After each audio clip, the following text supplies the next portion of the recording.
Good morning, Bonte. Good morning, Brian. Good morning, Bonte. Good morning, Brian. Good morning, everyone. Good morning, everybody. Good morning, Bante. Good morning, Brian. Good morning, Bante. Good morning, Brian.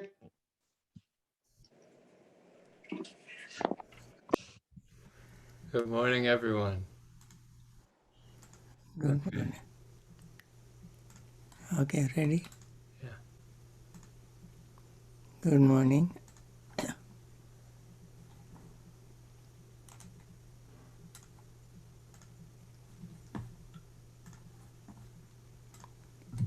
Okay, good morning, everybody. So let us begin with our metta recital. May all beings be happy and secure.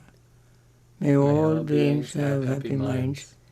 Whatever living beings there may be, without exception, weak or strong, long, large, medium, short, subtle or gross, visible or invisible, living near or far, born or coming to birth, may all beings have happy minds. Let no one deceive another, nor despise anyone anywhere. Neither from anger nor ill will should anyone wish harm to another.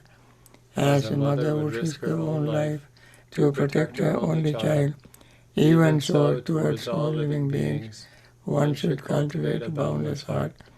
One should cultivate for all the world a heart of boundless loving friendliness, above, below, and all around, unobstructed, without hate or resentment. Whether standing, walking, sitting, lying down, or whenever awake, one should develop this mindfulness. This is called divinely dwelling here, not falling into erroneous views, but virtuous and endowed with vision, removing desires for sensual pleasures. One comes never again to birth in the womb. With this metta thought, once again let us begin our meditation, especially mindfulness meditation. We pay undivided mindful attention to our breath.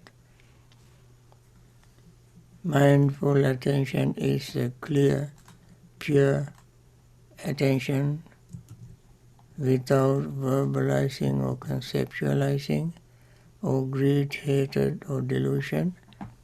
It is pure, simple awareness. And we pay that kind of attention to our breath, which is pure and clean and universal,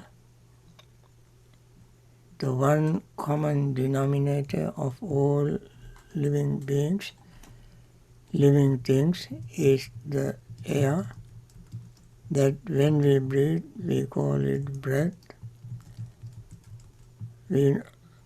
There are various things that breathe. We are one of them, one species. And while we are breathing in, we make very special thing, that is, we pay attention. Others that breathe may not pay attention. So there we differ from them. And with this understanding, we pay attention to quality attention. Quality attention is the attention without greed, hatred, and delusion. When we pay that kind of pure attention, we notice the breath touching our nostrils and reaching our lungs through the bronchial tubes, and then lungs are filling, then chest area expands, lower abdominal area expands. When we breathe out, lower abdomen contracts, chest area contracts, the breath leaves our nostrils, and we feel that. We feel the breath leaving the nostrils. And we feel the breath, we become aware of perception, thought, sensation, awareness or consciousness. All these arise as we breathe in and we breathe out. What were there when we breathe in, we will no longer be there when we breathe out. Different feeling, different perceptions, different thought, different consciousness arise, and they vanish as quickly as they arose. So this happens all the time. That means rising and falling. Or whatever rises, it falls. Whatever rises, it appears, it disappears. So knowing this, understanding this, we don't try to hold on to anything. It is just a futile wish that can never be fulfilled. And then that is letting go of our greed, one of the hindrances. And then when we pay attention to our breath with those qualities, breath becomes calm, relaxed and peaceful. The body becomes calm, relaxed and peaceful. Mind becomes calm, relaxed and peaceful. In the calm, relaxed, peaceful state, metta feeling begins to arise, and we notice that metta feeling, and then all restlessness and worry also fades away temporarily, giving rise to compassion. And then when compassion is there, we become even more energetic to continue our practice, to develop our awareness, to stay on the course without drifting away. And then sleepiness, energy arises. When energy arises, then sleepiness and drowsiness fade away. So restlessness and worry fades away, sleepiness and drowsiness fades away, and also we see the results of our practice in our own experience. Seeing this, we get confidence, which brings joy to see our own success, the results of this practice, and then we gain happiness. That joy leads to happiness. Happiness is more or less a contentment, and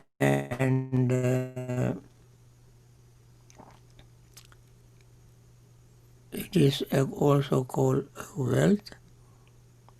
Buddha says, Santuti paramang dhanam.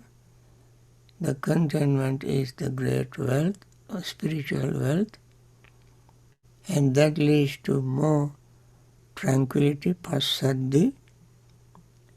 When passaddhi or tranquility arises, we gain concentration.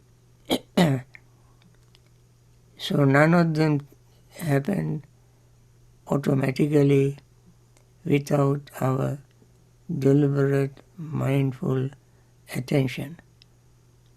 So with this, we continue our practice for a very short period. In fact, we practice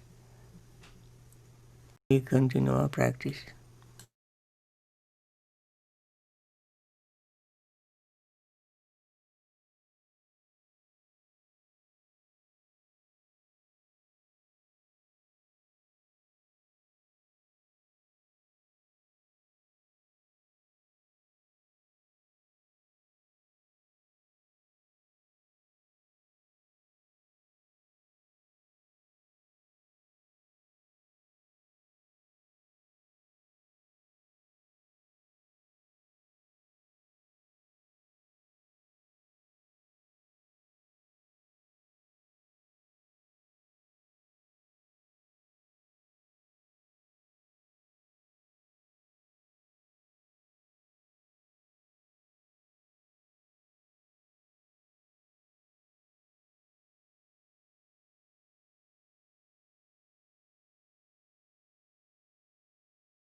Dukkha pattaca nidukkha, bhaya pattaca nibbhaya, soka pattaca nisoka, hontu sabbe pipanino. May the suffering be free from suffering. May the fear-struck be free from fear. May the grieving be free from grief. So too may all beings be. With this metta thought in mind, let us focus our mind on the Dhamma talk on Mahasatipatthana Sutta. Today I am going to start talking on parts of the body. Its title is Patikula Manasikara. I think many Theravada Buddhist, Theravada countries practice this meditation. Not everybody, but some people practice this meditation. At the same time, there is a great deal of misunderstanding of this practice. The title says foulness, the body parts. That is how it has been translated into English, and that is how it is translated into other languages like Sinhalese. Particular sounds like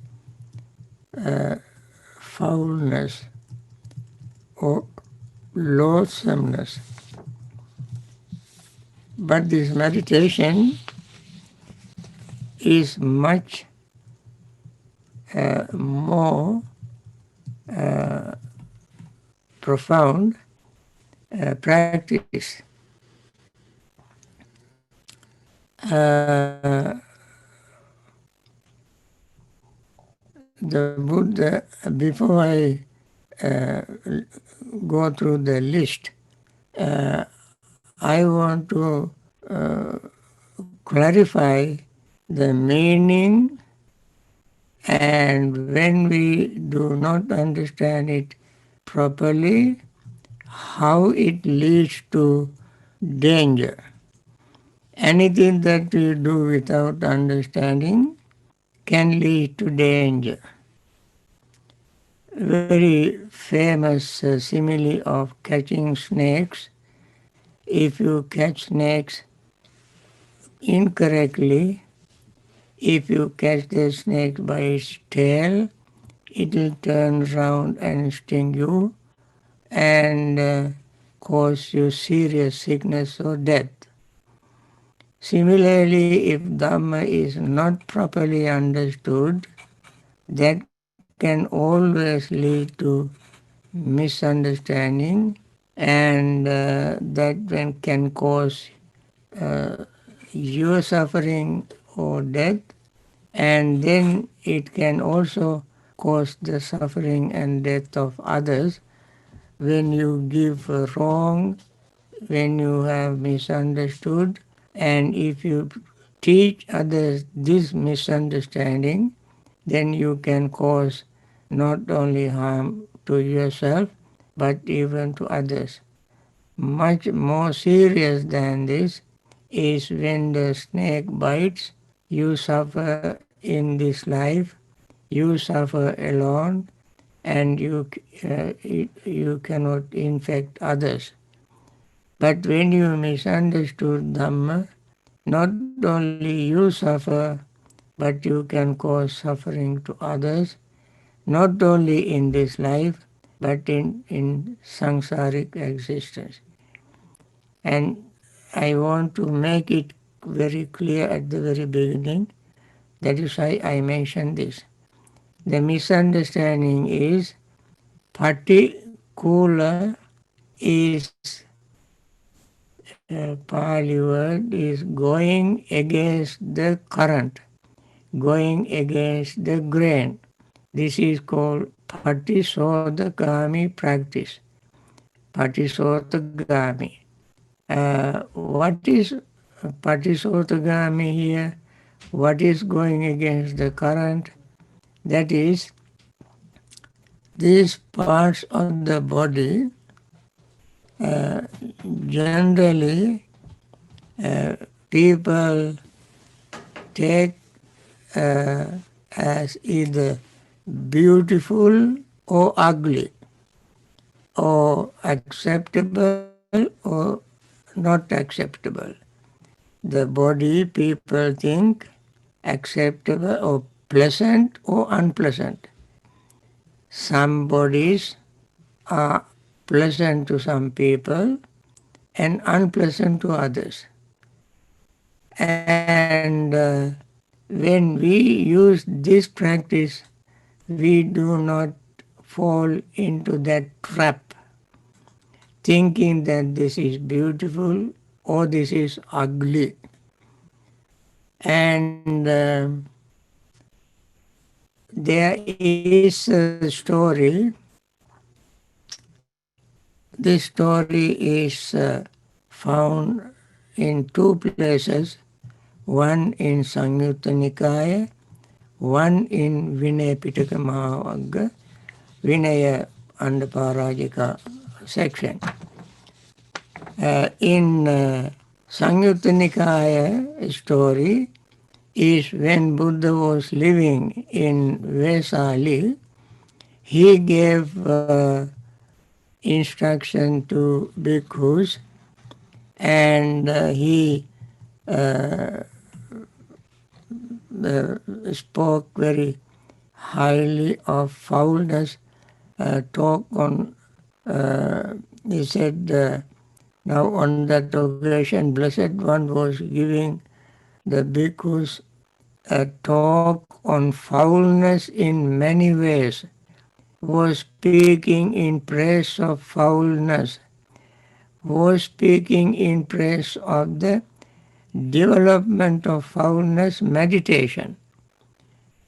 When Buddha gave these instructions, and he said to bhikkhus, monks, bhikkhus, I want to take 2 weeks seclusion. I wish to go into seclusion for half a month. I should not be approached by anyone except the one who brings me alms food. So having given this instruction, Buddha went to his own personal retreat for 2 weeks. So the monks who have listened to his instructions on foulness of the body began to meditate on it. Then they themselves said the Blessed One was giving a talk on foulness in many ways, was speaking in praise of foulness, was speaking in praise of the development of foulness meditation, and then they began to practice it. When they were practicing it, what happened to them? Being repelled, humiliated, and disgusted with the body. Repelled, humiliated, and disgusted with the body. They sought for an assailant. In one day, 10 bhikkhus used the knife, or in one day, 20 or 30 bhikkhus used the knife. That means it has been elaborated in Vinaya.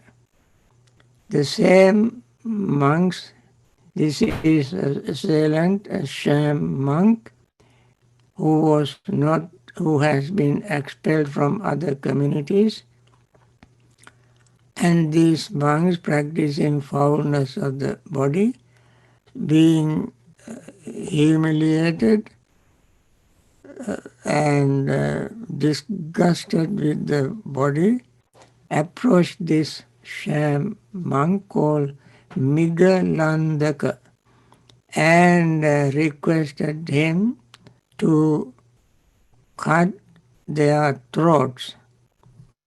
So it is said that one monk gave his knife to this Migalandaka. Monks have among their 8 requisites, one is razor to shave their head, not razor like today with razor blades and so forth. It's a kind of long knife. You can sharpen it every time you shave and shave your head. And he had this kind of knife. This monk gave it to Migalandaka and said, Migalandaka, I am disgusted with this body. This is force. So loathsome, foul, ugly, dirty. I don't want to have this body. Please take this knife and cut my throat. Without any hesitation, first he hesitated, but later on he overcame his hesitation and cut this monk's throat. Then he began to collected his robes, alms balls, and began to sell them. He can make little money. Then it is said that he went from kuti to kuti, asking monks whether they like to end their life, since the body is ugly, dirty, repulsive, and so on. And some of these monks who have not attained enlightenment agreed to get their head cut off. And this is what he did. So, according to both stories, many monks, 10, 20, 30 monks cut their heads in one day. So, after the Buddha returned from his 2 weeks retreat, when the community has been reduced, community of monks, he asked Venerable Ananda the reason why the bhikkhus number was reduced. He explained to him. Then the Buddha gave another discourse called Anapanasati Sutta. Now, what is the misunderstanding? That they thought this body is ugly,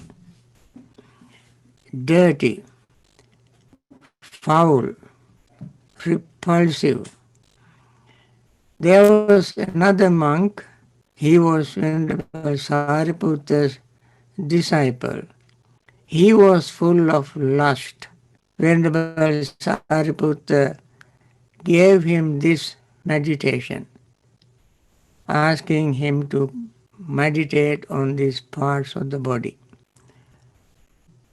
And this monk went into and sat under a tree and began to meditate. His lust increased. Instead of decreasing, his lust increased. And then he returned to Venerable Sariputta and reported this. and he said, this subject of meditation doesn't fit my personality. My lust increases. Venerable Sariputta said, no, this should not happen. This may not happen. Go again to the same place and do the same meditation. Second time also he returned. Third time when he returned, Venerable Sariputta thought this may not be the proper, correct, suitable subject of meditation. Remember at the very beginning when I was talking about suitability of clear comprehension? Clear comprehension, the subject must be suitable for your personality. So this subject was not suitable for him. Even though Venerable Sariputta second only to the Buddha, even he could not find the most suitable subject for his own disciple. Anyway, finally he took him to the Buddha. The Buddha, as soon as he saw this monk, he knew this monk needs another subject of meditation. So he gave him a lotus flower. There were many lotuses in the Buddha's kuti because many people went to see the Buddha every day with flowers in honor of the Buddha to pay respect. Since they had brought lot of flowers, the kuti, his kuti is called Gandakuti. Gandakuti means perfume chamber. Buddha did not use any perfume, did not burn incense or camphor or something to make it perfumed. But the flowers that people brought to his kuti made the kuti perfumed kuti. Anyway, he took one of those lotus flowers and gave to this monk and asked him to go out and sit. There was a pond. Sit near the pond, stick this flower in the ground, focus mind on this flower and meditate. This monk followed the Buddha's instructions and he was focusing mind on the flower. It was very hot day. While he was focusing mind on the flower, because of the heat of the sun, the petals, leaves began to wither, frail, weak, and fell on the ground. And then the stalk also became weak and withered and fell on the ground. Meanwhile, some children also picked some flowers, lotus flower from the pond. They put out them around the pond, and they too withered and faded away. Seeing this particular monk focused his mind on impermanence. This beautiful flower, though it is full of fragrance, color, fresh, it was dripping water with freshness, and now, alas, it is faded away. This body of mine is exactly like this. While he was thinking like that, he attained enlightenment. And the Buddha appeared before him and said, Kumbhupamang kaimimang viditva, nagarupamang chittamidang tapetva, Yodheta marang panyayudhena jitancha rakhe anivesanosya. And Buddha appeared before him and said, this body is like a clay pot, kumbhupamang, like a clay pot. Knowing this body like a clay pot, and the mind is like a city, nagarupamang. Nagar is city. Our mind is like a city. It is very good simile. City has all kind of activities, all kind of people, all the movements, everything is moving, water, sewer, vehicle, people, and so forth and so on, and drainage, and so many things are moving. The mind is like that, moving always. Pandanang, chapalang, chittang, durakhan, dunnivar, and Buddha said, it is always pulsating. It is unsteady. It is uncontrollable. It goes wherever it wants, and so forth. Very difficult to control. But seeing one thing you can control the mind, that is impermanence. Use the weapon of wisdom. Yodheta marang panyayudhena. Panyayudha means weapon of wisdom. Mara is all the defilements. All the retinue, army of Mara are called defilements. Using the wisdom knife of wisdom, cut off all these enemies, fight them. Yodheta means fight. Fight the armies of Mara, that means all the defilements, with the weapon of wisdom. Yodheta maram panyayudhena jitancha rakhe anivesanosya. Then, after fighting the Mara, you gain ground. Once you gain ground, don't dwell upon it. Don't settle down. Don't keep holding to it. Leave a garrison to take care of that land. When Buddha gave this instruction, it means don't hold on to anything. Don't hold on to anything. Let it go. Let it go. That is the very nature of this life. Everything is impermanent.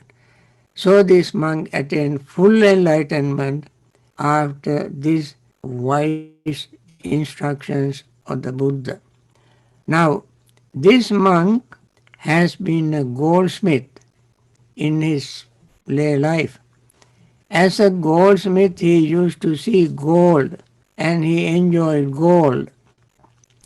And he never thought of impermanence, never thought of foulness.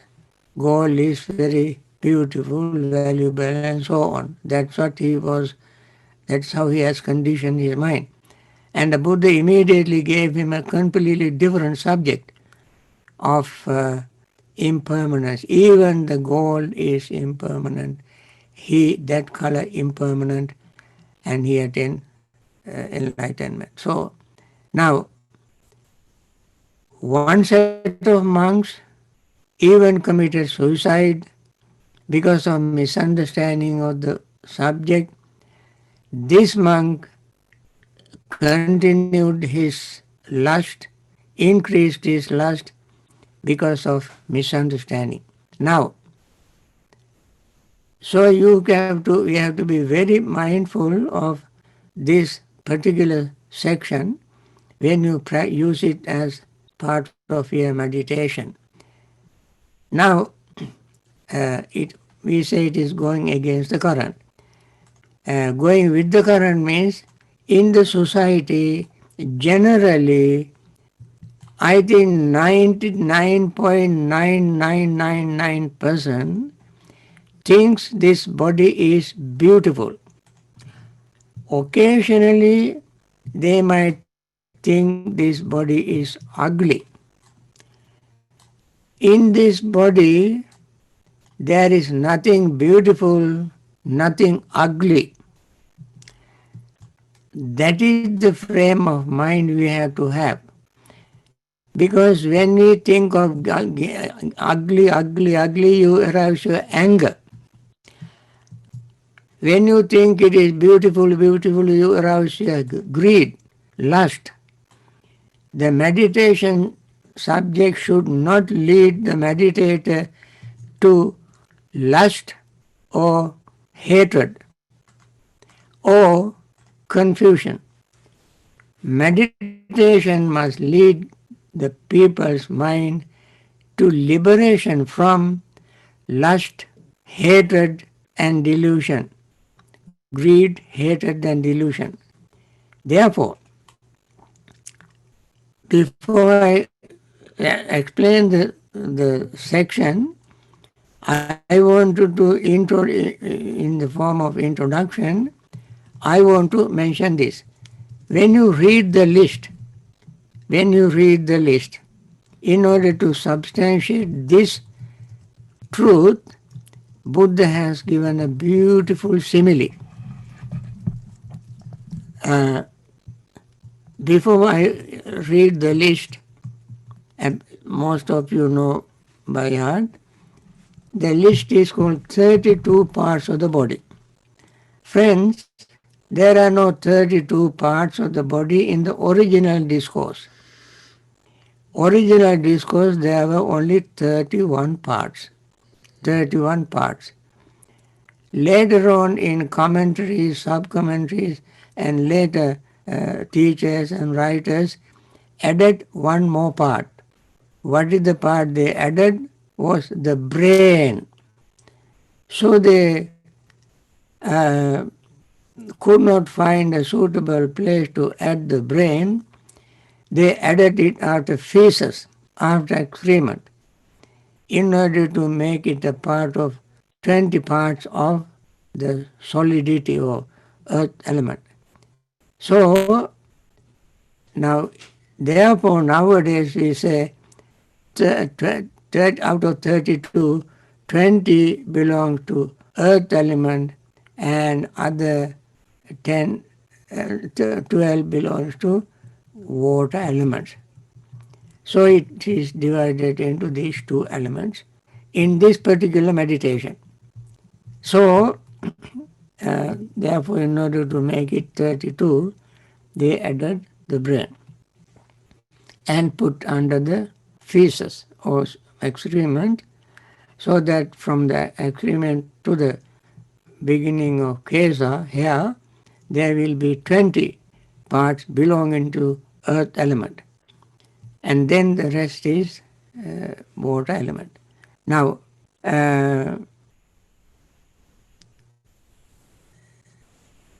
I think after tomorrow, I will explain this even more in more detail. At the very beginning, I thought of telling our meditators to be very careful when they use these 32 parts of the body as an object of their meditation. Mindfulness meditation. Remember, we are doing mindfulness meditation. In the mindfulness meditation, we develop our mindfulness not to increase our greed, hatred, and delusion, but to overcome greed, hatred, and delusion and liberate the mind from greed, hatred, and delusion. Keeping this in mind, you may do this homework for me. Perhaps day after tomorrow when I explain this, you understand even better. For now, keep this much in mind. Keep this much in mind. So friends, I don't want to spoil the talk by starting it right now. I want to start it day after tomorrow, and tomorrow you can ask me questions. And also please remember, instead of jumping ahead Because when you ask a question from the end of the discourse, those who have not read the discourse, those who have not been meditating very long, those who are new to the meditation, they will get confused. And therefore, please try to focus your question on the section that we discussed so far, this section or any previous section. Please be very compassionate, be considerate, understanding that we are going slowly and we want to take others along with us. We don't want to race and go ahead and get the first prize first. We want to be very compassionate and take all those, so like slow walkers. And so we try to do that with metta. So friends, I'm happy that you have been listening to this, and I hope if there was any misunderstanding, I clarified to some extent, but there can be more. So as we are clearing our way out, clarifying our misunderstanding or confusions, we proceed. With this, I want to wind down the morning's talk, and may all those who are suffering in hospitals and so forth, homes, hospitals, and various institutions, may they be free from suffering very quickly, and understanding Dhamma through the practice Dhamma, understanding and try to liberate themselves from samsaric suffering, not only one life suffering but entire samsaric suffering. And those who are grieving those over the death of their loved ones, understand Dhamma, try to practice it, and be very serious and liberate yourself from samsaric suffering through the practice and understanding of Dhamma. And those who are supporting and helping the patients in hospitals, may they continue their very noble service with compassion, and hospital doctors, nurses, and hospital staffs, they dedicate their life to make their patients happy, recover from sickness, and return to normal life. And may they live long in good health. There are many people who are supporting financially, voluntarily, and so forth. Let them continue their wonderful service out of compassion for all these people. And there are many leaders who have been doing very good job to help these people. May they continue their job, and may they also live long in good health to continue their service. There are other leaders who also are trying in their own ways, and we wish them have patience, courage, understanding, and determination, wisdom to make right, wise decisions for the benefit of all. Thank you for participating.